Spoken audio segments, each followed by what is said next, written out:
नमस्कार दोस्तों। आज के एपिसोड में मैं आलोक आप सभी लोगों का स्वागत करता हूं।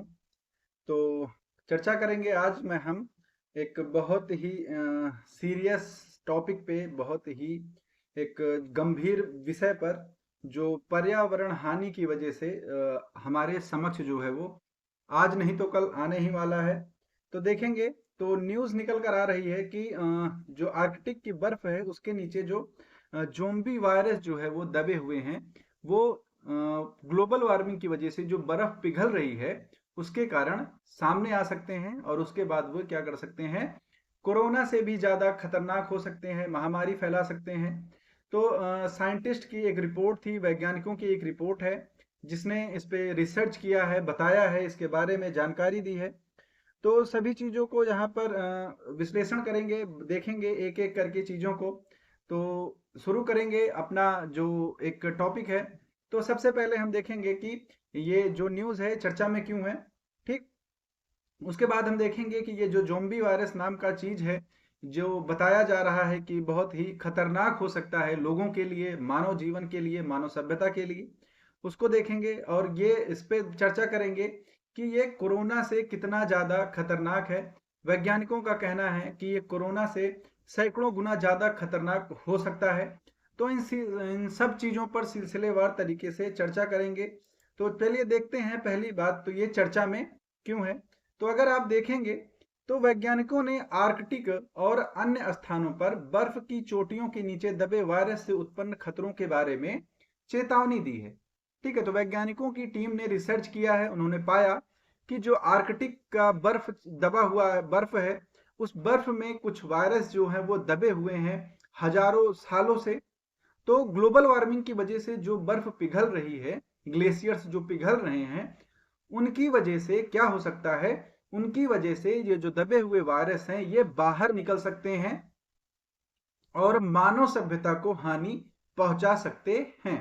रिपोर्ट की बात करें तो द गार्जियंस की रिपोर्ट के अनुसार वैज्ञानिकों ने कहा कि आर्कटिक परमाफ्रॉस्ट से पिघलने से ज़ोंबी वायरस निकल सकते हैं और इससे एक भयावह वैश्विक स्वास्थ्य आपातकाल शुरू हो सकता है। और इन वैज्ञानिकों की रिसर्च पर और भी कई वैज्ञानिकों ने जो है वो क्या किया है, सहमति व्यक्त की है, उन्होंने भी इन सब चीज़ों की आशंका जताई है। तो अभी हाल ही में पूरी दुनिया, पूरा विश्व जो है वो कोरोना महामारी को झेल चुका है। कुछ लोग उससे उबर चुके हैं, कुछ लोग धीरे धीरे उबरने की कोशिश कर रहे हैं। ठीक है, तो ऐसी स्थिति में जब ये चीजें निकलकर सामने आती हैं कि विश्व एक अलग और दूसरी महामारी के लिए तैयार हो रहा है जो कोरोना से भी खतरनाक हो सकता है, कोविड से भी ज्यादा जानलेवा हो सकता है मानव सभ्यता के लिए, तो ये चीजें जो है वो सोचने का विषय हो जाती हैं। तो सबसे पहले हमको क्या करना है, हमें पर्यावरण संरक्षण के उपायों पर ध्यान देना होगा। ठीक है, तो आप सबको भी पता है कि जब से औद्योगिकीकरण का युग आया है, जगह जगह जो कार्बन उत्सर्जन हो रहा है, पृथ्वी में जो ये ग्रीन हाउस गैसेस जो हैं ये ज़्यादा से ज़्यादा निकली हैं। ठीक है, इनकी वजह से क्या हुआ है, पृथ्वी का जो वातावरण है वो अत्यधिक गर्म हो गया है। और इस वातावरण के गर्म होने की वजह से सबसे पहली बात जो सबसे पहला जो इंसिडेंट होता है, सबसे पहले जो क्रिया होती है वो क्या होती है कि आपको पता है कि कोई भी चीज अगर गर्म हो रही है तो जो ठंडी चीजें हैं वो पिघलना शुरू करेंगी। तो आपको पता है कि ध्रुवों पर बर्फ जमी हुई है, जो पीने योग्य स्वच्छ जल है वो सबसे ज्यादा ग्लेशियर्स में स्टोर है। तो वैश्विक तापन की वजह से, ग्लोबल वार्मिंग की वजह से वो जो बर्फ है, जो ग्लेशियर हैं, वो धीरे धीरे पिघल रहे हैं। और इन्हीं में दबा हुआ है ये ज़ोंबी वायरस जो आने वाले टाइम में बाहर आ सकता है, निकल सकता है। तो इसके बारे में चर्चा करते हैं। तो कोरोना महामारी से अभी दुनिया उबरी नहीं है, लेकिन वैज्ञानिकों ने एक नए खतरनाक वायरस को लेकर चेतावनी दी है। वैज्ञानिकों का कहना है कि तबाही मचाने वाला वायरस आर्कटिक और अन्य स्थानों पर जो बर्फ की चोटियां हैं उनके नीचे दबा हुआ है, जिनका नाम क्या है, जोम्बी वायरस है। तो जोम्बी, सबसे पहले आपको यहाँ पर कोई भी, यहाँ पर कोई भी ऐसी चीज जो है वो सामने नहीं आएगी जो मतलब कि आप लोगों ने मूवी में देखा होगा कि कुछ चीजें होती हैं, आप लोगों ने मूवी देखी होगी जोम्बीज की, कि लोग क्या है ऊट पटांग हरकतें करते हैं, एक दूसरे को काटते हैं, नोचते हैं, खाते हैं। तो इन सब चीजों में आपको नहीं पढ़ना है, ये सब चीजें नहीं होंगी। ठीक है, तो ये क्या है, अभी रिसर्च में सिर्फ इतना निकला है कि अगर ये निकलते हैं तो एक कोशिकीय जीवों को प्रभावित करेंगे। ठीक है, तो अगर यहाँ पर देखें कि ब्रिटिश न्यूज़पेपर द गार्जियन ने क्या किया, इस आर्टिकल को कवर किया है। तो इस आर्टिकल में इन्होंने क्या बताया कि वैज्ञानिकों ने बताया कि पिघलने वाले आर्कटिक परमाफ्रॉस्ट से ज़ॉम्बी वायरस निकल सकते हैं। ठीक है, उन्होंने चेतावनी दी कि इस वायरस से विश्व एक भयावह स्वास्थ्य आपातकाल में जा सकता है, जैसा कि कोरोना में हुआ था। हर जगह लॉकडाउन जैसी स्थिति थी, ना कोई कहीं जा सकता था, ना कोई कहीं से आ सकता था।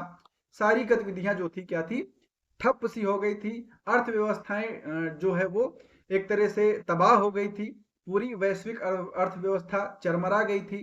किसी भी देश में जो एक तरह स्वास्थ्य सुविधाएं हैं वो अप टू द मार्क नहीं थी, लोगों की मृत्यु हो रही थी। ठीक है, एक तरह से क्या था ये, एक तरह से जेनोसाइड का रूप था। इसमें मास एक तरह से जो कब्रें थी वो खोदी जा रही थी, लोगों को दफनाया जा रहा था, लोग अपने लोगों को आखिरी बार देख भी नहीं पा रहे थे, ऐसी चीजें यहाँ पर हो रही थी। ठीक, तो यहाँ पर बताया गया कि पृथ्वी की सतह के नीचे या उसके भी नीचे अस्थायी रूप से जमी परत को परमाफ्रॉस्ट कहा जाता है।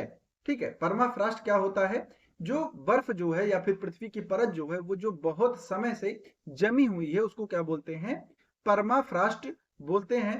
इस परत में मिट्टी, बजरी और रेत होती है और यह आमतौर पर बर्फ से बंधी हुई होती है। मतलब ऊपर क्या है, बर्फ ढकी हुई होती है। तो एक तरह से ये क्या होते हैं, बिल्कुल सुसुप्तावस्था में होते हैं यहाँ पर।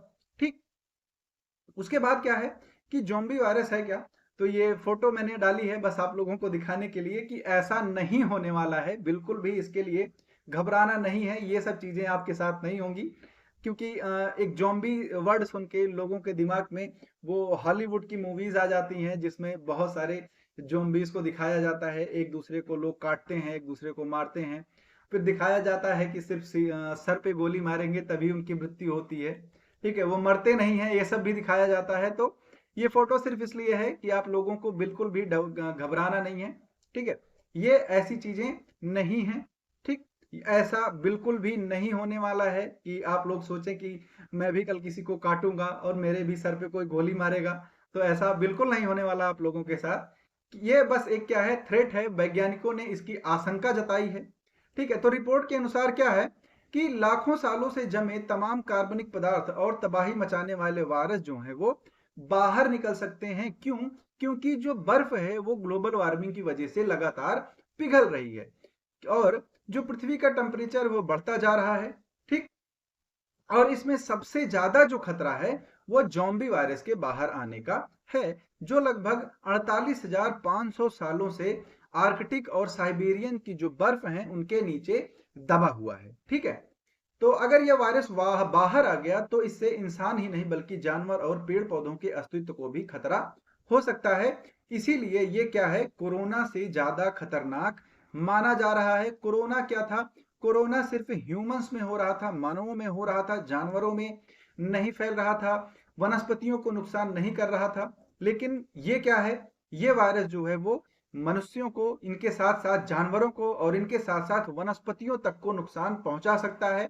इसलिए ये कोरोना से ज्यादा बड़ा थ्रेट जो है वो हो सकता है, इसकी जो आशंका है वैज्ञानिकों के द्वारा दिखाई जा रही है।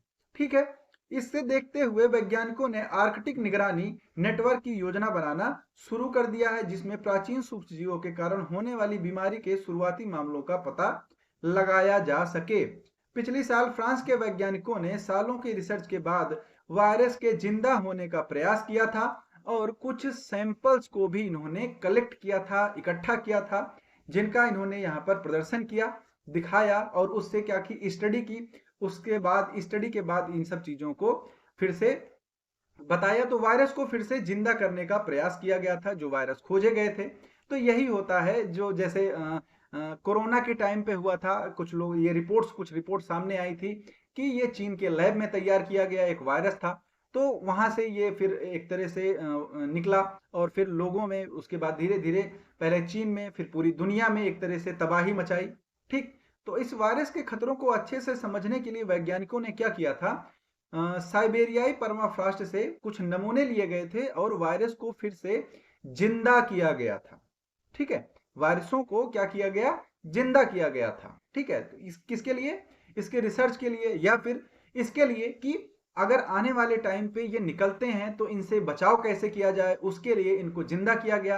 अब इस पे स्टडी की जाएगी, इनके जो एक तरह से दवा, वैक्सीन, इन सब चीजों के बारे में जो है वो रिसर्च की जाएगी, डेवलपमेंट होगा, तो वो आगे आप लोगों के साथ शेयर किया जाएगा। ये वायरस जमीन में जमे हुए हजारों साल से जो है वो जमीन में क्या है, दबे हुए हैं।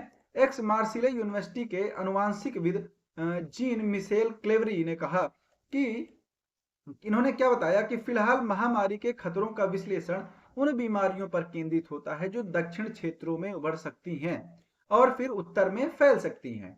उत्तर में उभर कर दक्षिण में फैलने वाली बीमारियों पर फोकस नहीं है, और मेरा यह मानना है कि यह एक भूल है, क्योंकि अब जो बीमारी है ये उत्तर से उभर कर दक्षिण में भी फैल सकती है, और उत्तर में ऐसे वायरस हैं जो नई महामारी शुरू कर सकते हैं। तो जिस वैज्ञानिक ने ये रिसर्च की है, जिनकी टीम ने रिसर्च की है, उन्होंने ये चीज सामने से बोला है। इन्होंने ये क्या है, इनका रिकॉर्डेड जो एक बयान है वो है। ठीक, तब यहां पर क्या किया गया, पिछले साल साइबेरिया में 7 अलग अलग स्थानों से अलग अलग वायरस स्ट्रेन के अस्तित्व का पता चला। ये वायरस करीब 48,500 साल पुराने थे। कुछ वायरस ऐसे थे जिनसे मनुष्यों को कोई खतरा नहीं था। तो जैसे मैंने आपको शुरुआत में ही बताया था कि क्या था, कि यहाँ पर जो चीजें थी वो ऐसी थी कि एक कोशिकीय जीवों को ये नुकसान पहुंचा सकते थे। ठीक है, तो मनुष्य क्या है, मनुष्य एक बहुकोशिकीय जीव है, तो एक कोशिकीय जीवों में ये क्या है, स्प्रेड हो सकते हैं, फैल सकते हैं। तो इसलिए अभी ये बताया जा रहा है कि मनुष्यों में अभी इसका खतरा नहीं है, लेकिन अभी ये निकले भी नहीं है तो कुछ कहा भी नहीं जा सकता है। हालांकि इसका मतलब यह नहीं है कि ये फिलहाल परमाफ्रॉस्ट में जमे हुए हैं, वे मनुष्यों में बीमारियों को ट्रिगर करने के लिए सक्षम नहीं है। अब देखिए, जो चीज हुई नहीं है उसके बारे में सिर्फ अंदाजा लगाया जा सकता है। ठीक है, तो यहाँ पर साइंटिस्ट जो है वो सिर्फ अंदाजे पर अभी बात कर रहे हैं। वो सिर्फ एक अपना जो व्यू है वो रख रहे हैं कि मनुष्यों के लिए भी खतरा नहीं है, लेकिन ऐसा भी नहीं है कि ये खतरा उत्पन्न नहीं कर सकते हैं। ठीक है, तो सिंपल सी बात है, प्रकृति से अगर छेड़खानी की जाएगी तो प्रकृति भी वापस क्या है, रिटेलिएट करके वही छेड़खानी करेगी, और प्रकृति जब छेड़खानी करेगी तो मानव उसको सहन करने के लिए उतना सक्षम अभी नहीं है। भले ही विज्ञान ने बहुत विकास कर लिया है, बहुत सारी टेक्नोलॉजीज हैं जो आज के टाइम पर मनुष्यों की मदद कर रही हैं। ठीक, लेकिन यहाँ पर चीज जो निकलकर सामने आती है वो सबसे ज्यादा सामने निकलकर ये आता है कि जो हमने पृथ्वी के वातावरण के साथ खिलवाड़ किया है, जो वैश्विक तापन को बढ़ावा दिया गया है। ठीक है, पृथ्वी का टेम्परेचर जो बढ़ा है उसकी वजह से जो ग्लेशियर्स की बर्फ पिघल रही हैं वो क्या है, बहुत ही खतरनाक साबित हो सकती हैं आगे चलकर मानव जीवन के लिए, मानव सभ्यता के लिए। तो एक तरह से देखा जाए तो मनुष्य अपने विनाश का कारण स्वयं बन रहा है। ठीक है, तो इससे बचाव का अगर आप संरक्षण करना चाहते हैं तो सबसे पहले सरकारों को, लोगों को जागरूक होना पड़ेगा, अपने पर्यावरण की रक्षा करनी पड़ेगी। जो पृथ्वी का बढ़ा हुआ टेम्परेचर है, तो जो विभिन्न सम्मेलनों में, कन्वेंशन में जो ये बातें की जाती हैं कि हम पृथ्वी के टेम्परेचर को 1.5 डिग्री सेल्सियस से कम करेंगे, उसको करने के लिए एक सीरियसली जो एक प्रैक्टिस है वो की जानी चाहिए। ठीक, तो अगर वैज्ञानिकों के माने तो परमाफ्रॉस्ट के बारे में यहाँ पर जानते हैं कि ये क्या होता है, ठंडा होता है, मतलब जमा हुआ होता है। ठीक है, और इसमें अंधेरा होने के साथ साथ ऑक्सीजन की कमी होती है, और ऑक्सीजन की कमी हो मतलब यहाँ पर प्रकाश जो है वो नहीं पहुंच पाता है। तो इसीलिए यह जैविक जो सामग्रियां होती हैं इनको संरक्षित करने के लिए बिल्कुल एक तरह से उचित वातावरण प्रदान करता है, एकदम सही होता है। अगर उदाहरण के तौर पर अगर आप देखें तो आप दही को अगर परमाफ्रॉस्ट में रखते हैं तो वह 50,000 साल तक खाने योग्य बनी रह सकती है।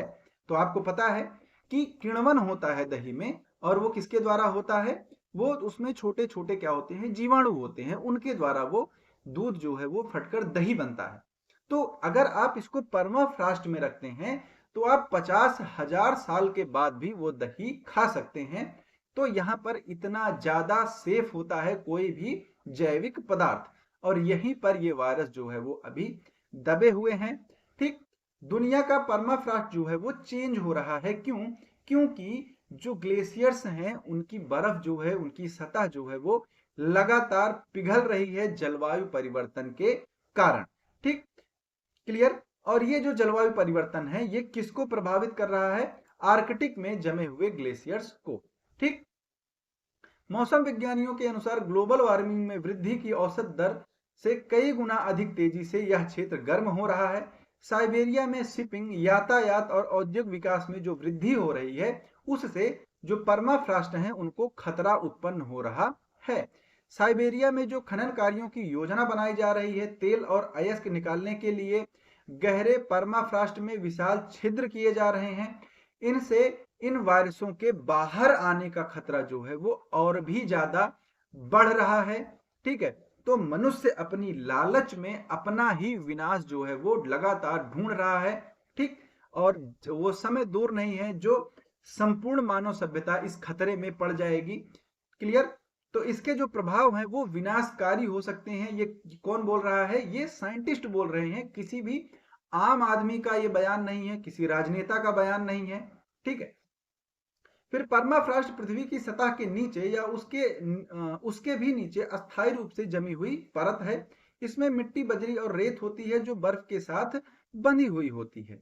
ठीक, परमाफ्रॉस्ट आमतौर पर कम से कम दो वर्षों तक 0 डिग्री सेल्सियस या उसके नीचे रहता है।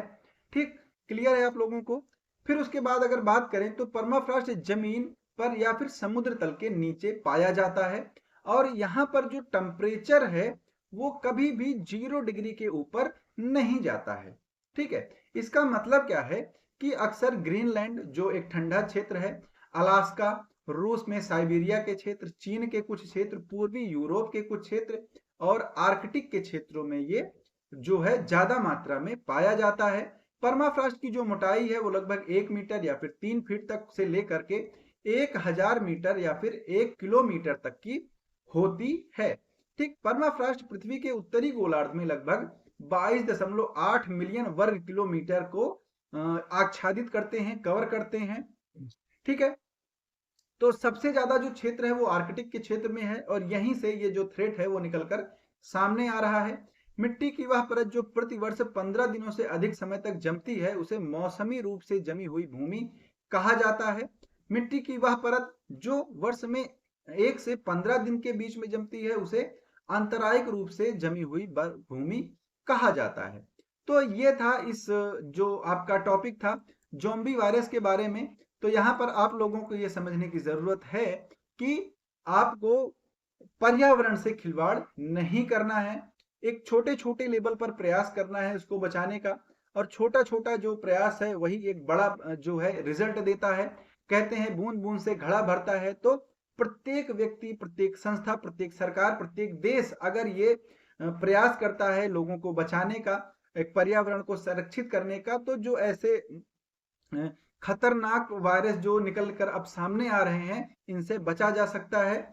नहीं तो वो दिन दूर नहीं है मानव सभ्यता में जब ये सारी चीजें जो हैं एक साथ क्या होंगी, खत्म हो जाएंगी। सब जो मानव सभ्यता है वो समाप्त हो जाएगी। ठीक, तो आप लोगों से रिक्वेस्ट है आप लोग भी अपने तरफ से पर्यावरण को बचाने का प्रयास करें। आप छोटे छोटे प्रयास कर सकते हैं, प्लास्टिक का उपयोग बंद कर सकते हैं। आप बाजार जा रहे हैं अपना थैला लेकर जाइए, आप पानी की बोतल ले रहे हैं अपनी बोतल खुद रखिए। बार बार ये प्लास्टिक की बोतल ये आपको भी नुकसान पहुंचाती है और पर्यावरण को भी नुकसान पहुंचाती है। ठीक है, और सरकारों से भी एक गुजारिश रहेगी कि वो क्या करें, जो कन्वेंशन में चीजें डिसाइड की जाती हैं उन पर सीरियसली काम करें। औद्योगिकरण का जो ये बढ़ावा है, ज्यादा उत्पादन करने का जो एक जुनून सवार है, इन सब चीजों को यहाँ पर रोका जाना चाहिए। धीरे धीरे चीजों को कंट्रोल करेंगे तो चीजें धीरे धीरे ही कंट्रोल में आएंगी। ठीक है, तो इस टॉपिक के लिए इतना ही।